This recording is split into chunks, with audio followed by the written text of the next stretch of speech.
Shalom, selamat malam keluargaku. Kita bersyukur pada Tuhan karena malam hari ini kita boleh melaksanakan doa Rabu kita. Untuk memulai doa Rabu kita akan angkat satu pujian yang berjudul Kau Sungguh Indah, nomor 74.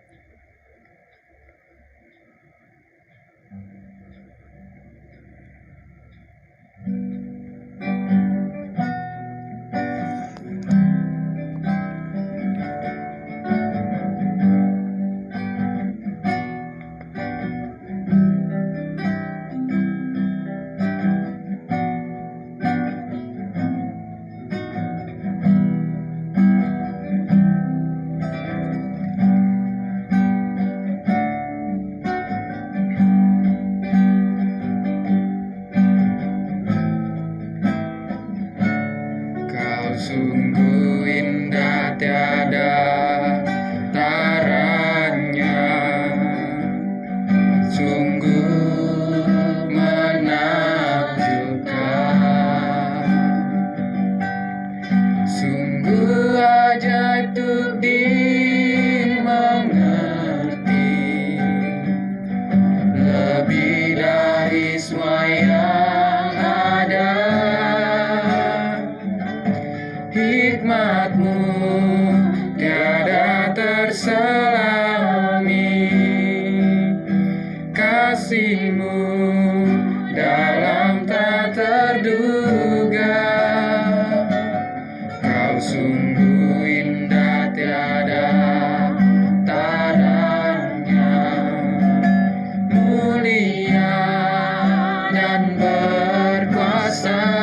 Kau sungguh indah tiada taranya. Kau sungguh indah tiada taranya, sungguh menakjubkan, sungguh ajaib untuk dimengerti, lebih dari semua yang ada. Hikmat-Mu tiada terselami, kasih-Mu dalam tak terduga. Kau sungguh indah tiada taranya, mulia dan berkuasa. Ku kagum hormat akan Engkau. Ku kagum hormat akan Engkau. Ku kagum hormat akan Engkau. Kau Allah yang layak dipuji. Ku kagum akan Engkau. Ku kagum hormat akan Engkau. Ku kagum hormat akan Engkau. Ku kagum hormat akan Engkau. Kau Allah yang layak dipuji. Ku kagum akan Engkau. Ku kagum akan Engkau. Ku kagum akan Engkau. Mari kita bersatu dalam doa. Tuhan, terima kasih ya Tuhan atas kesempatan yang indah pada malam hari ini Tuhan. Kami bersyukur ya Tuhan atas penyertaan-Mu sepanjang hari ya Tuhan. Kau telah menyertai kami dalam setiap aktivitas yang kami lakukan ya Tuhan. Dan saat ini kami bersyukur boleh melaksanakan doa Rabu kami ya Tuhan. Biar Engkau berkati ibadah doa Rabu kami pada malam hari ini ya Tuhan. Biar dari awal sampai akhirnya dapat berjalan dengan lancar ya Tuhan. Kami serahkan doa Rabu kami pada malam hari ini. Kami sudah berdoa dan mengucap syukur. Haleluya. Amin. Ya, kita mau bersuka cita bagi nama Tuhan, keluargaku. Kita akan angkat satu pujian sukacita yang berjudul Satukanlah Hati Kami, nomor 124.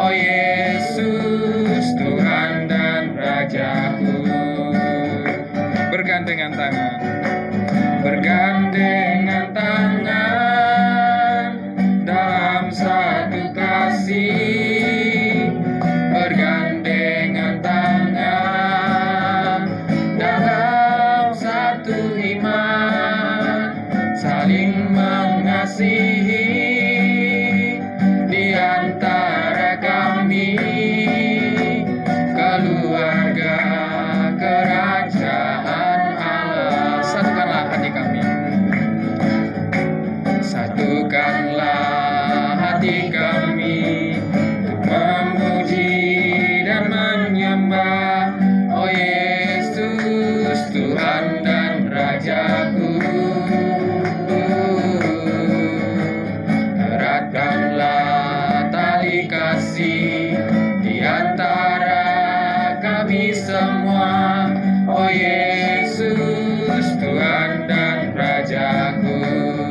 Bergandengan tangan, bergandengan tangan dalam satu kasih, bergandengan tangan dalam satu iman, saling mengasihi di antara kami, keluarga kerajaan Allah. Bergandengan tangan, bergandengan tangan dalam satu kasih, bergandengan tangan dalam satu iman, saling mengasihi di antara kami, keluarga kerajaan Allah. Keluarga kerajaan Allah, keluarga kerajaan Allah. Tiba saatnya kita akan mendengarkan firman Tuhan yang akan disampaikan oleh Pak Yosef. Namun sebelum itu kita akan angkat satu pujian yang berjudul Menikmati Kasih-Nya, nomor 105.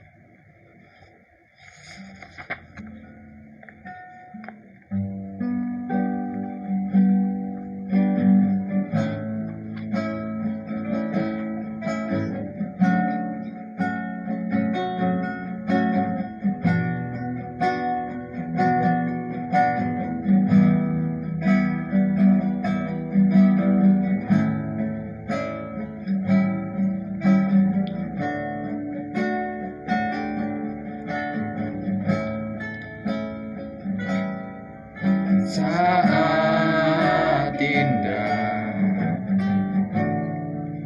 ku berhadapan denganmu,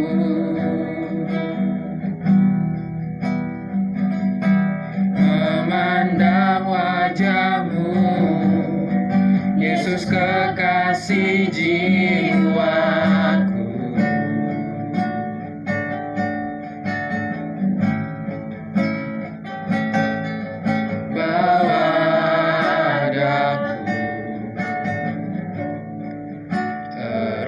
Dalam pelukanmu,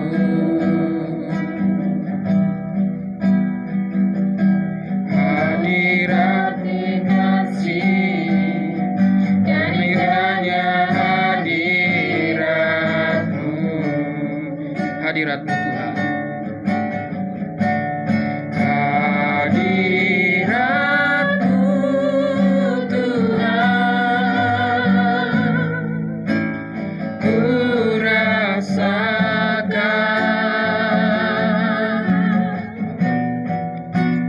kekudusan-Mu Bapa, penuhiku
Salam sehat keluargaku. Puji nama Tuhan, kita bisa berjumpa kembali. Sebelum kita belajar kebenaran firman Tuhan, izinkan saya untuk menyampaikan terima kasih kepada seluruh anggota jemaat Gereja Baptis Kedu Ungaran atau seluruh keluargaku di dalam setiap dukungan ataupun support yang telah diberikan kepada saya. Puji nama Tuhan, 12 November saya dan istri melangsungkan pernikahan. Terima kasih untuk keluargaku yang telah mendukung baik dalam doa maupun dana. Dan terima kasih juga keluargaku telah menyediakan tempat bagi kami untuk kami boleh tinggal bersama-sama di Ungaran Timur, di Kalongan, di perumahan Philadelphia. Terima kasih untuk setiap keluargaku yang terlibat untuk mempersiapkan tempat bagi kami. Kami sangat senang dan bersuka cita ketika kami melihat kasih, kepedulian, dan kerjasama dari keluargaku. Tidak ada yang bisa kami sampaikan, tidak ada yang bisa kami berikan selain ucapan syukur dan terima kasih kepada seluruh keluargaku. Baik keluargaku, pada hari ini kita akan belajar kebenaran firman Tuhan yang diambil dalam Kitab Matius pasal 9 ayat yang ke-9 sampai yang ke-13. Nah, keluargaku, sebelum kita membaca firman Tuhan yang nantinya akan saya bacakan, saya ingin mengajak keluargaku untuk bermain imajinasi sebentar. Ketika keluargaku membayangkan orang yang dulu pernah berbuat salah, yang mungkin membuat keluargaku marah sampai tanda kutip benci dengan orang tersebut, dan ketika bertemu kembali di tempat atau di lain waktu kesempatan, apa yang keluargaku pertama kali pikirkan, apa yang pertama kali keluargaku rasakan ketika bertemu seseorang yang mungkin dulu menyakiti keluargaku, yang mungkin dulu pernah melakukan salah kepada keluargaku.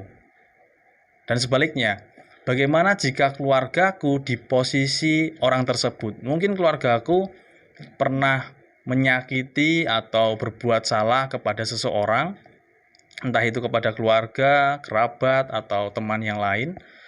Bagaimana ketika keluargaku bertemu dengan orang tersebut, orang yang pernah keluargaku sakiti atau orang yang pernah keluargaku melakukan kesalahan kepada orang tersebut? Bagaimana respon keluargaku? Apakah menghindar atau menyapa atau yang lainnya?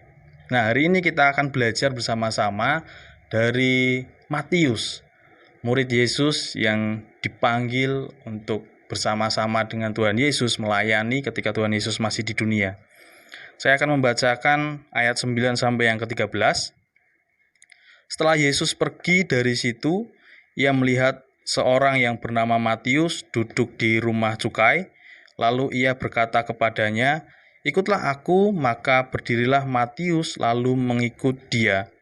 Kemudian ketika Yesus makan di rumah Matius, datanglah banyak pemungut cukai dan orang berdosa dan makan bersama-sama dengan dia dan murid-muridnya. Pada waktu orang Farisi melihat hal itu, berkatalah mereka kepada murid-murid Yesus, "Mengapa gurumu makan bersama-sama dengan pemungut cukai dan orang berdosa?" Yesus mendengarnya dan berkata, "Bukan orang sehat yang memerlukan tabib, tetapi orang sakit. Jadi pergilah dan pelajarilah arti firman ini, yang kuhendaki ialah belas kasihan dan bukan persembahan, karena aku datang bukan untuk memanggil orang benar, melainkan orang berdosa." Pada malam hari ini saya ingin mengajak keluargaku bersama-sama belajar baik dari Matius maupun dari pribadi Tuhan Yesus ketika meresponi orang yang berdosa, ataupun Matius sebagai, nanti saya jelaskan, sebagai orang yang berdosa bertemu dengan orang yang benar, orang yang yang semestinya menganggap dirinya berdosa. Matius kita tahu seorang pemungut cukai. Matius kita tahu di kitab Lukas ataupun Markus disebutkan Lewi, yang menandakan orang Yahudi. Nah, ketika orang Yahudi menjadi pemungut cukai, pasti dibenci oleh bangsa Yahudi yang lainnya. Kenapa? Karena pemungut cukai bekerja kepada kekaisaran Romawi, kekaisaran yang menjajah pada waktu itu bangsa Yahudi. Dan Matius dibenci oleh orang-orang Yahudi yang lainnya, termasuk juga orang Farisi.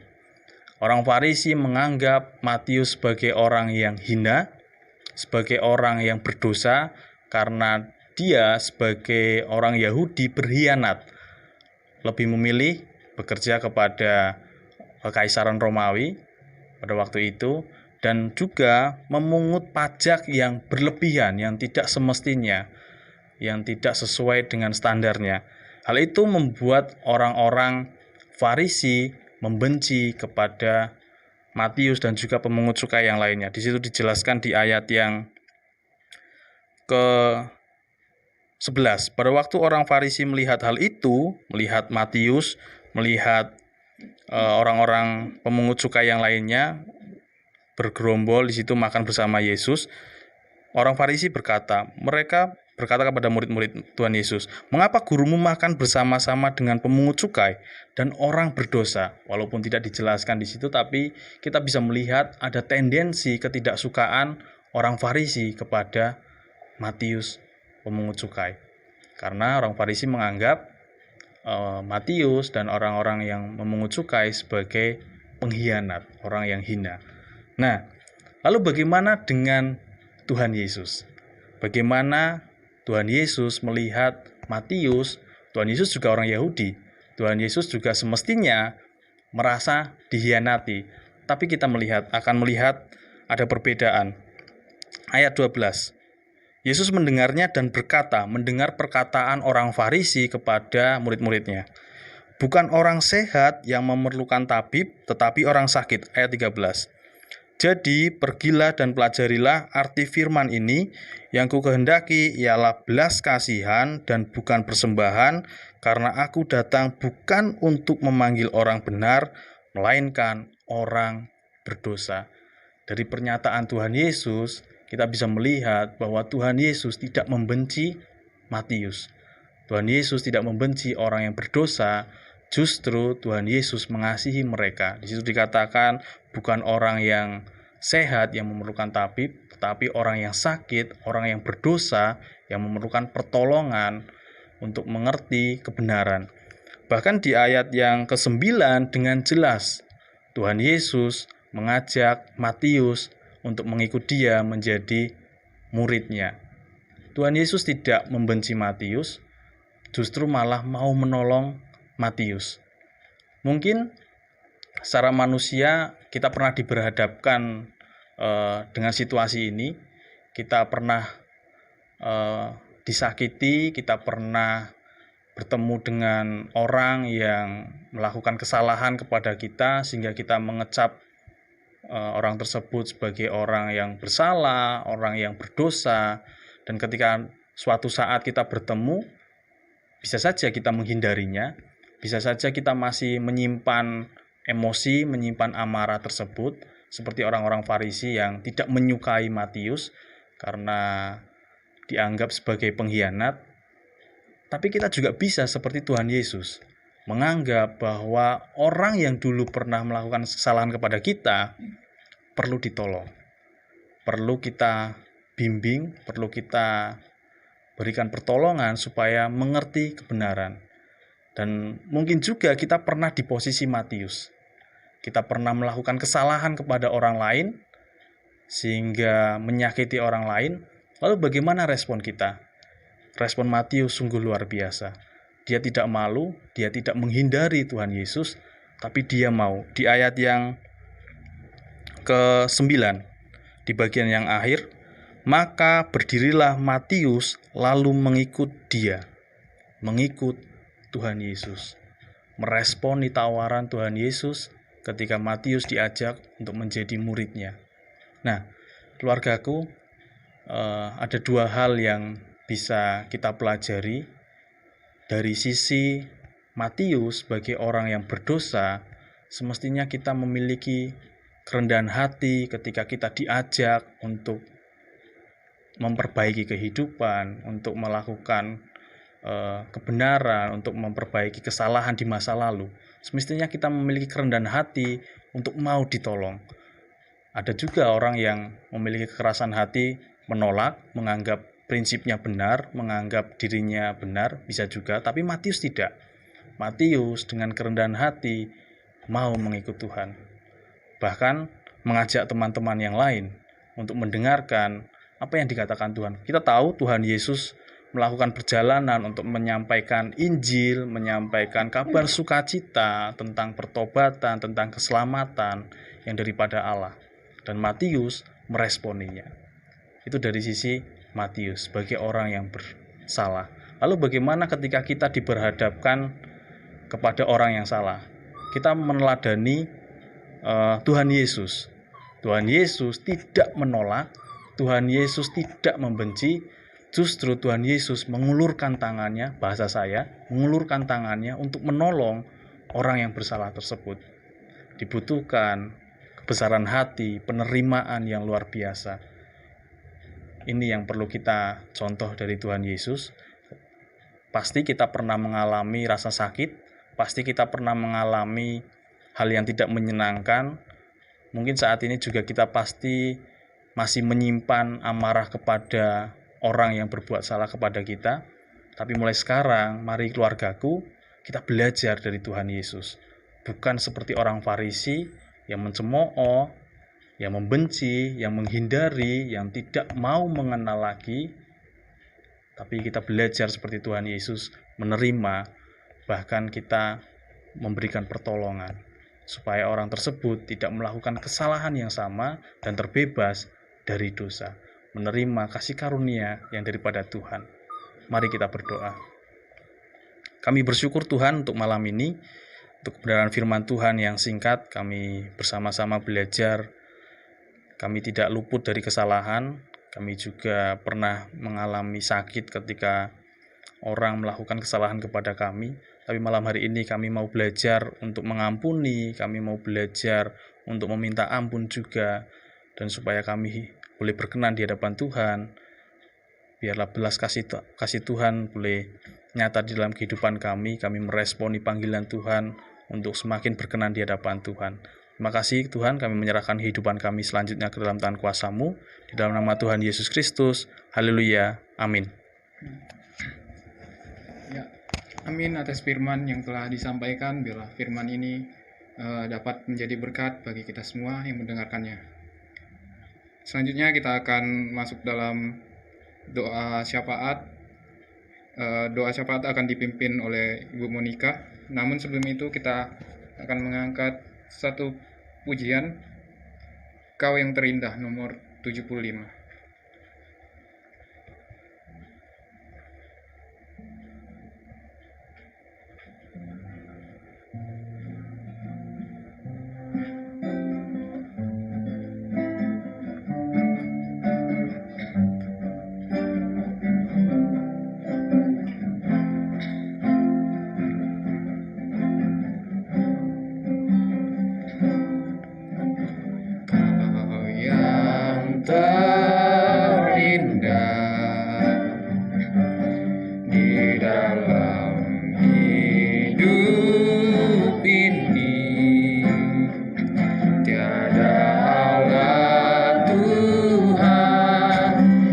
Seperti Engkau, besar kuasa penuh kemuliaan. Kau yang termanis di dalam hidup ini, ku cinta Kau lebih dari segalanya. Besar kasih setiamu kepadaku, ku sembah Kau, ya Allahku. Ku tinggikan nama-Mu selalu, tiada lutut tak bertelut.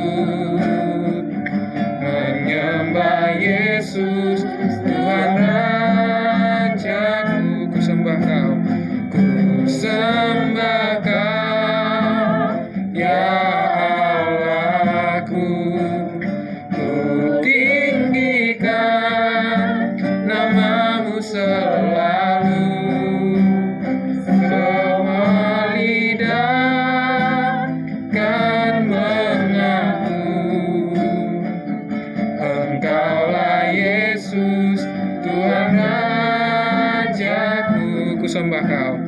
Ku sembah Kau, ya Allahku. Ku tinggikan nama-Mu selalu, tiada lutut tak bertelut. Menyembah Yesus, Tuhan Rajaku. Sembah Kau, ku sembah Kau, ya Allahku. Ku tinggikan nama-Mu selalu, semua lidah kan mengaku Engkaulah Yesus, Tuhan Rajaku. Engkaulah Yesus, Engkaulah Yesus, Tuhan Rajaku. Ya Bapa kami, sungguh kami bersyukur karena hingga saat ini masih ada penyertaan dan mujizat-Mu untuk setiap kami, sehingga kami masih boleh menikmati berkat-Mu, kami masih boleh menikmati indahnya setiap hari yang Kau berikan buat kami. Pada saat ini Tuhan, kami mau berdoa khusus untuk pemimpin bangsa kami berdoa untuk presiden, wakil presiden, kabinet, dan juga setiap jajaran pemerintahan yang memimpin bangsa kami. Engkau memberikan mereka hikmat, memberikan mereka kebijaksanaan, sehingga dalam mengatasi krisis dan pandemi yang masih berlangsung hingga saat ini, mereka tetap mendapatkan kekuatan dan hikmat dari Engkau saja Tuhan. Kami juga berdoa untuk seluruh rakyat bangsa kami, biarlah Engkau menolong kami Tuhan, supaya kami boleh patuh kepada pemerintah yang sudah Engkau pilih dan Engkau tetapkan untuk memimpin bangsa kami.